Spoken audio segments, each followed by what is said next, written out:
Assalamualaikum warahmatullahi wabarakatuh. Waalaikumsalam warahmatullahi wabarakatuh.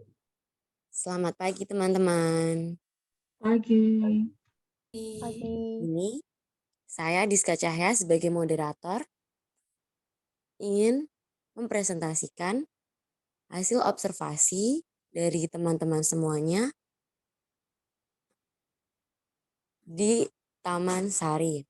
Yang pertama kita beranggotakan 10 anggota. Yang pertama ada Intan Alvina 1008, yang kedua ada Syafira Putri Azizah 1020, yang ketiga ada Davina Belva 1021, yang keempat ada Flavia Anabel 1038, yang kelima ada Alfi Rizka 1048, yang keenam ada Evika Aida 4015, yang ketujuh ada Diska Cahya Maharani, yang ketujuh ada Diska Cahya Maharani 4017, yang kedelapan ada Hanin Anifah 4023, yang kesembilan ada Aslan Budianto 4028, dan yang terakhir ada Hasik Zapet Pradana Putra 4029.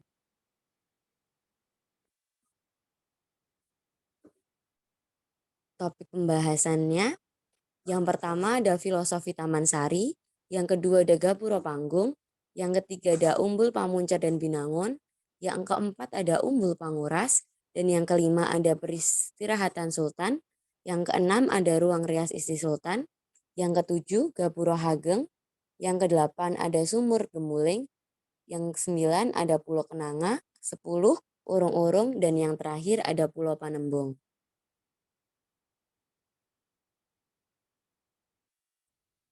Filosofi Taman Sari. Di sini kita ada 3 bagian foto-foto hasil observasi kemarin. Yang pertama ada bagian depan Taman Sari. Di sini adalah bagian pintu masuknya dan tempat pembelian tiket. Yang kedua ada bagian Istana Air atau Pulau Kenanga. Dan yang ketiga ada bagian pemandian Umbul Binangun.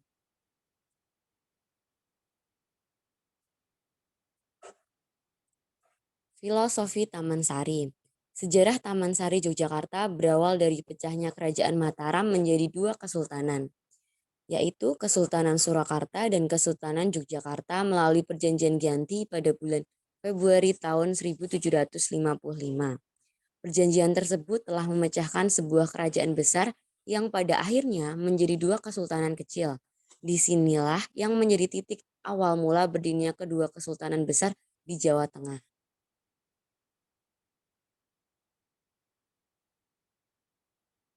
Untuk latar belakang bisa dilanjutkan oleh Hanin. Kemudian pada bagian latar belakang yaitu daerah istimewa Yogyakarta dikenal sebagai daerah tujuan wisata kedua di Indonesia setelah Pulau Bali. Karena memiliki banyak objek wisata yang memiliki keelokan budaya dan nilai sejarah tinggi, selain Keraton Yogyakarta, Taman Sari juga menjadi ikonik dari kota Yogyakarta karena juga masih menjadi bagian dari Keraton Yogyakarta. Identitas visual Istana Air Taman Sari sama sekali tidak terlihat sejak dibangun. Daya tarik tempat wisata ini sangat tinggi, sehingga layak dinikmati oleh masyarakat, khususnya wisatawan. Penulis berniat membuat identitas visual Istana Air Taman Sari agar citra dan nilai sejarah tempat wisata Istana Air Taman Sari ini dapat lebih terdengar dan melekat untuk dikenang melalui adanya peningkatan jumlah wisatawan di Indonesia. Kemudian akan saya kembalikan kepada moderator Diska. Terima kasih Hanin. Hasil survei observasi kita, yang pertama, spot pertama akan dijelaskan oleh Flavia Anabel Kristianto. Gapura Panggung. Silahkan Flavia. Terima kasih Diska. Salah satu spot pertama yang ada di Taman Sari Yogyakarta adalah Gapura Panggung. Gapura Panggung di Taman Sari Yogyakarta ini dulunya merupakan gerbang belakang. Gerbang depan yang sebenarnya adalah Gapura Agung, sisi barat dengan relief bunga dan burung pada dindingnya yang cantik dan mempesona. Namun, ketika dibuka menjadi tempat wisata sejarah, Gapura Panggung inilah yang difungsikan sebagai gerbang masuk bagi para pengunjung.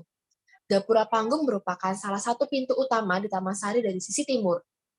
Panggung di atas pintu adalah bertingkat, dan di bagian atas terbuka. Di sisi kiri dan kanan gapura terdapat ragam hias 2 ekor ular naga yang didedikasikan sebagai tahun pembangunan Taman Sari. Candra skala Mehmet tersebut dapat dibaca Catur Naga Rasa Tunggal atau tahun Jawa 1684 atau tahun Masehi 1758. Oleh karena itu, bangunan pesanggerahan tersebut atau tahun Masehi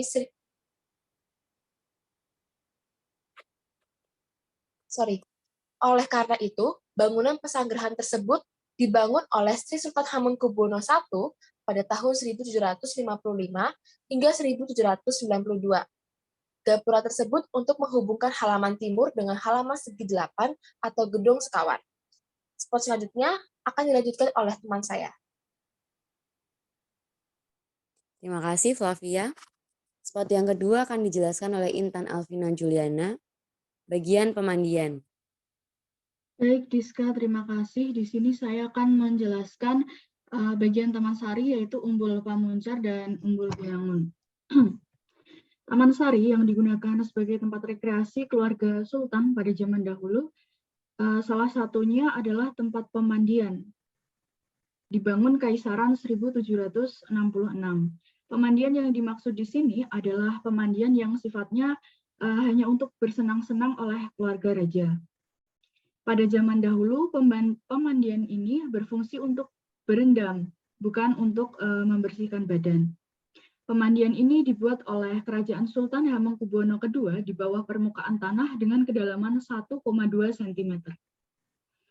Filosofis dibangunnya pemandian di bawah permukaan tanah ini adalah supaya kita dekat dengan sumber mata air.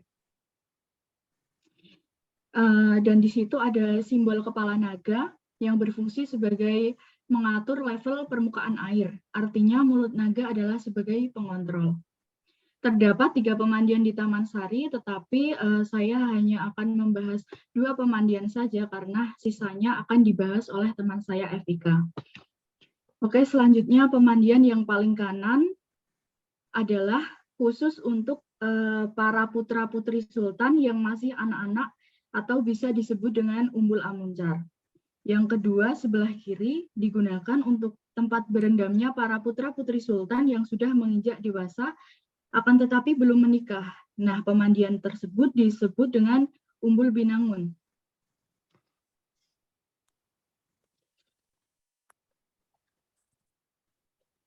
Selanjutnya, di sekitar tempat pemandian ini banyak kita jumpai pot-pot yang berjajar rapi dan indah. Nah, pot-pot tersebut sengaja ditanami bunga sehingga tempat pemandian menjadi lebih indah dan asri. Selanjutnya, bagian Umbul Pamungkas akan dijelaskan oleh teman saya Evika, dan saya akan mengembalikan ke moderator. Terima kasih. Terima kasih Intan. Spot ketiga, lanjutan dari spot kedua, akan dijelaskan oleh Evika Aida Saputri, Umbul Panguras. Silakan Evika. Terima kasih kepada moderator. Spot selanjutnya yaitu Umbul Panguras. Umbul Panguras ini masih menjadi bagian dari Umbul Binangun dan Umbul Pamuncar. Umbul Panguras terlihat lebih tertutup dan privat karena Umbul Panguras digunakan sebagai tempat pemandian bagi istri dan seliraja. Di sekeliling Umbul Panguras dibangun benteng-benteng untuk menutupi Umbul Panguras. Hal ini dilakukan agar tempat pemandian para istri dan seliraja lebih terjaga dan terkesan melindungi. Di sekitar Umbul Panguras kita akan melihat sangkar burung. Tetapi itu bukan sangkar burung, melainkan tempat untuk membakar wangi-wangian pada zaman kerajaan dahulu. Selanjutnya, kita di sana bisa melihat bagian yang indah dari Taman Sari, tampak seperti bunga teratai yang berdiri kokoh di atas permukaan air, yang menjadi simbol akulturasi dari agama Buddha.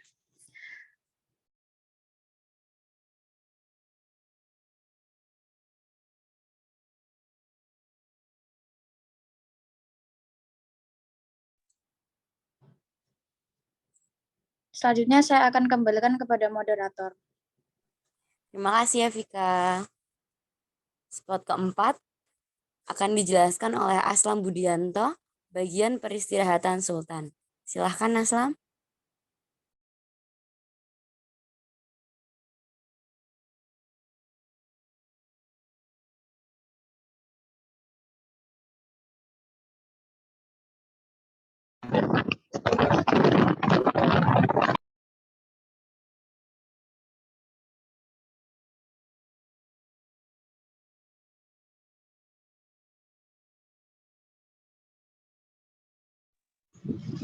Yang keempat ada bagian istirahat Sultan.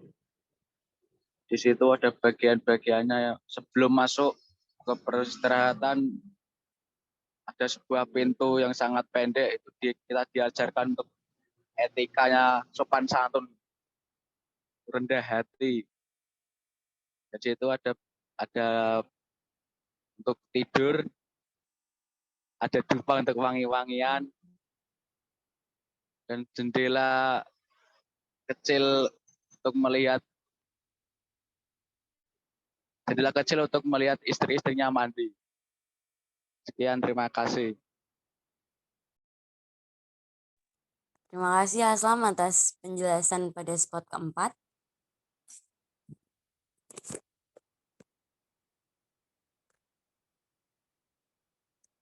Spot kelima ada Alfi Rizka Maharani, bagian ruang rias para istri Sultan. Silahkan Alfi. Ya, terima kasih Diska. Ruang rias istri Sultan. Sesuai dengan namanya, ruangan ini digunakan para istri Sultan untuk merias diri. Para remaja pada zaman Kesultanan dituntut untuk bisa merias diri dan bisa memposisikan dirinya sebagai putri. Di samping itu, sebagai perempuan, memang tentunya kita akan dituntut untuk bisa berdandan. Biasanya, setelah para istri Sultan berendam, mereka akan melakukan atau akan merias dirinya di sini. Pada zaman dahulu, cermin yang digunakan adalah air yang ditaruh di dalam sebuah wadah seperti vas besar yang terbuat dari logam, sehingga bisa menciptakan pembiasan cahaya yang nantinya wajah kita bisa terlihat jelas ketika bercermin untuk berdandan dan belajar tradisional make up. Akan diperlukan bebas pajak ketika Bupati Prawiro Sentiko bisa membantu pembangunan Taman Sari ini. Maka bupati ini akan memberikan sebuah bantuan berupa tanah abang yang diubah menjadi batu bata yang dikirim dari Madiun menggunakan gerobak sapi menuju ke keraton. Ruangan ini terletak berhadapan dengan kamar atau peristirahatan Sultan, dan bagian samping kanan dan kirinya terdapat kolam pemandian yang bernama Umbul Pamuncar, Umbul Binangun, dan Umbul Panguras. Sekian, terima kasih. Saya kembalikan ke moderator Diska. Terima kasih Alfi. Untuk spot selanjutnya ada Syafira Putri Azizah yang membahas gedung Gapuro Hageng atau Gapuro Agung. Silahkan Syafira. Baik, selanjutnya spot Gedung Gapura Ageng atau Gapura Agung. Gedung Gapura Ageng atau Gapura Agung merupakan sebuah bangunan gapura yang menghubungkan antara halaman paseban atau halaman yang berbentuk segi delapan dengan halaman segi delapan kedua yang berada di Gedung Lopak-Lopak. Gedung Gapura Agung ini terletak di bagian tengah kompleks Taman Sari. Bangunan ini merupakan pintu masuk kedua setelah Gapura Pagelaran. Model bangunan ini bertingkat 2 lantai, dengan lantai bawah terdiri atas satu ruang utama, 2 ruang samping, dan lantai atas berupa ruangan terbuka yang dibatasi pagar bata berplester. Di samping kanan dan kiri pintu sisi barat terdapat anak tangga untuk naik ke lantai atas. Pada bagian luar dinding sisi timur terdapat hiasan dengan ornamen tumbuh-tumbuhan yang memperlihatkan kesan kokoh dari bangunan ini. Lalu bentuk sayap yang terdapat di masing-masing ujung dinding dan kepala kala yang terdapat di bagian puncak dinding. Kepala kala sendiri yaitu hiasan berbentuk kepala raksasa dengan ekspresi menakutkan, mata melotot, gigi bertaring, mulut menyaringan lebar, dan terkadang disertai dengan rambut yang bergelombang atau berombak.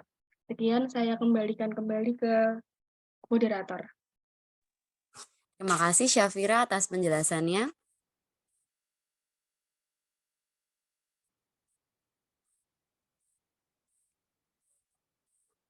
Spot selanjutnya Akan dijelaskan Davina Belva mengenai sumur Gemuling. Silahkan Belva. Baik, terima kasih.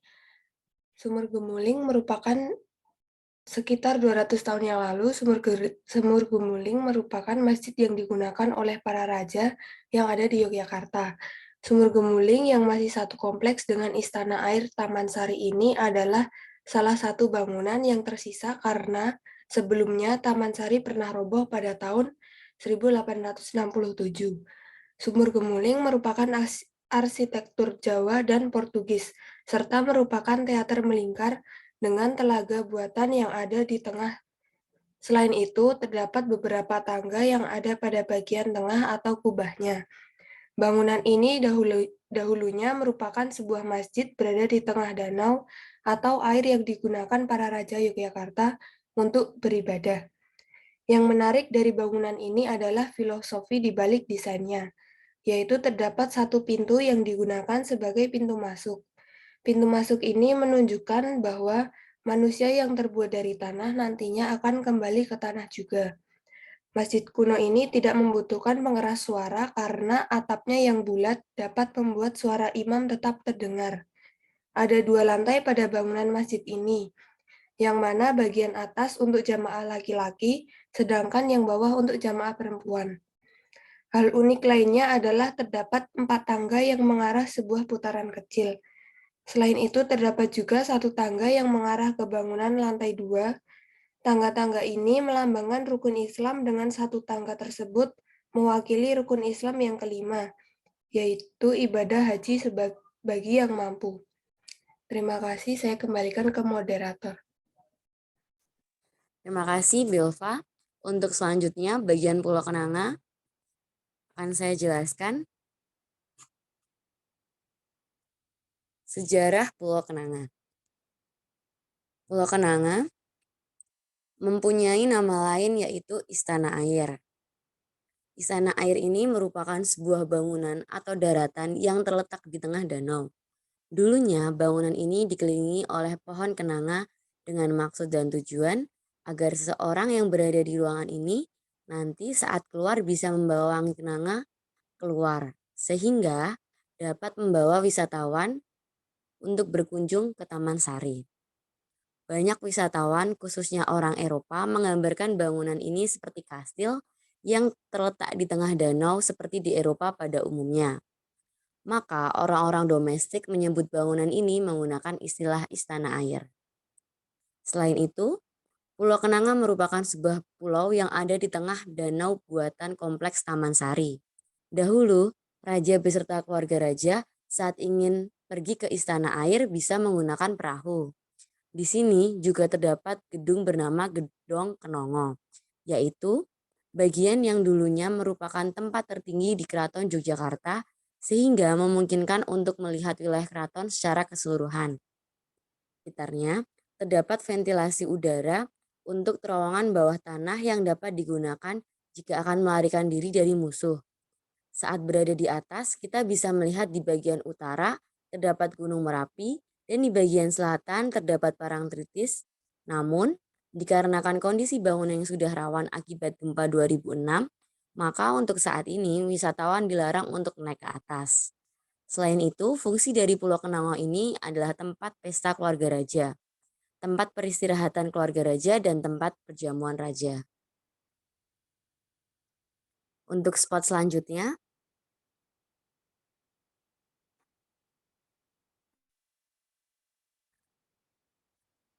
urung-urung yang akan dibacakan oleh Hanin Hanifah. Silahkan Hanin. Baik, Diska, terima kasih. Saya akan menjelaskan terkait sejarah urung-urung atau lorong. Urung-urung berasal dari kata gorong-gorong atau rong. Lorong yang dahulunya berada di dalam tanah ini kemudian berada di bawah permukaan air. Karena letaknya yang berada di bawah permukaan air, maka setiap 10 meter terdapat jendela menuju ke atas permukaan air yang berfungsi sebagai sirkulasi udara supaya terowongan di bawahnya tidak terlalu gelap dan lembab. Terowongan ini juga berfungsi sebagai penghubung antara pemandian menuju ke istana air. Konon dahulu ketika keluarga raja selesai berendam dan bersenang-senang di bagian Umbul Pamuncar, Umbul Binangun, dan Umbul Panguras, mereka akan berjalan melewati terowongan bawah air ini, kemudian menuju ke Istana Air. Terowongan ini juga difungsikan sebagai jalan untuk menuju ke Pulau Panembung. Kemudian selanjutnya akan saya kembalikan ke moderator. Terima kasih Hanin atas penjelasannya. Untuk spot selanjutnya, Pulau Panembung yang akan dijelaskan oleh Hazik, sahabat Pradana. Silahkan Hazik. Baiklah, terima kasih Diska. Pada kali ini saya akan menjelaskan tentang sejarah Pulau Panembung yang berada di Taman Sari, Yogyakarta. Pulau Panembung merupakan pulau buatan yang berada di sebelah selatan dari Pulau Kenaga. Di sini terdapat bangunan berlantai 2 yang disebut juga sebagai Gedok Panembung, yaitu sebagai tempat sultan berkontemplasi dan juga bermediasi. Dan juga biasanya para sultan, mereka memohon kepada Tuhan Yang Maha Kuasa untuk kelancaran hidupnya. Panembung sendiri berasal dari kata nembung yang artinya memohon. Di bangunan ini terdapat sebuah sumur yang menggantung di atas tanah sehingga disebut juga sebagai sumur gumantung. Bagi sebagian orang Pulau Panembung disebut juga sebagai cemeti, padahal sebenarnya kedua area tersebut berbeda. Pulau Panembung merupakan pulau buatan yang berada di sebelah selatan dari Pulau Kenaga. Nah, yang unik dari tempat ini adalah Pulau Panembung ini didesain seperti bangunan yang dikelilingi oleh pulau-pulau layaknya pulau yang ada di luar. Makanya bangunan ini disebut sebagai Pulau Panembung. Lalu bangunan ini digunakan juga seperti bangunan yang digunakan menjadi jalur evakuasi apabila keluarga Keraton Yogyakarta sedang dalam keadaan berbahaya atau terancam. Sementara Pulau Panembung sendiri terletak tepat di tengah segaran, seperti namanya yang berarti berbicara atau berdoa. Konon tempat ini merupakan tempat Sultan Yogyakarta untuk berdoa juga bersama para keluarganya. Keunikan yang ada di Pulau Panembung. Keunikan yang ada di Pulau Panembung ini, di dalam Pulau Panembung terdapat lorong-lorong yang saling berhubungan ke dalam suatu tempat yang sama, di mana digunakan untuk tempat berkumpulnya para raja terdahulu bersama para keluarganya. Terima kasih, saya kembalikan kepada moderator. Terima kasih Hazik atas penjelasannya. Untuk kondisi Taman Sari saat ini, Taman Sari dijadikan tempat wisata oleh pemerintah daerah di Yogyakarta. Tetapi, untuk para pengunjung dimohon hati-hati saat melewati bagian-bagian bangunan dari Taman Sari yang sudah rapuh. Karena untuk merenovasi, pemerintah daerah belum siap akan dananya. Saat kita ingin mendapatkan informasi lebih mengenai sejarah Taman Sari dan bagian-bagiannya, kita bisa menyewa guide. Penyewaan guide ini tidak terkesan memaksa, jadi bisa kita memakai atau tidak, seperti itu. Untuk selanjutnya, ada refleksi yang akan dibacakan oleh Alfi. Silakan Alfi. Baik, terima kasih Diska untuk refleksi yang kelompok kami berikan terhadap observasi yang sudah kami lakukan di Taman Sari kemarin adalah kita harus bangga dan mengenalkan pada dunia budaya yang kita miliki, yaitu Kota Yogyakarta. Kota Yogyakarta dan seluruh isinya memiliki keistimewaan. Mencintai keanekaragaman seni dan budaya yang dimiliki oleh bangsa Indonesia merupakan tanggung jawab kita semua sebagai warga negara Indonesia. Keanekaragaman ini merupakan suatu kekayaan bangsa Indonesia yang harus dijaga dan dilestarikan agar tidak dicuri atau ditiru oleh bangsa lain. Melestarikan kebudayaan bangsa tidak dapat dibatasi oleh usia maupun golongan manapun. Saya kembalikan kepada Diska. Terima kasih Alfi atas penjelasan mengenai refleksinya. Dan yang terakhir ada kesimpulan. Flavia boleh minta tolong bacakan.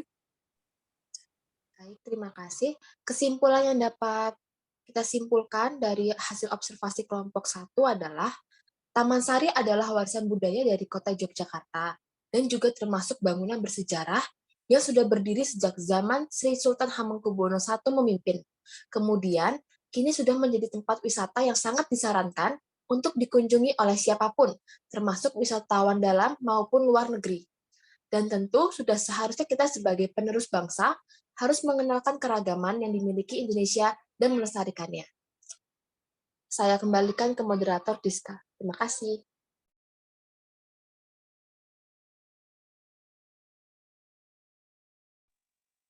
Terima kasih Flavia, dan terima kasih teman-teman semua yang sudah menjelaskan bagian-bagian dari Taman Sari.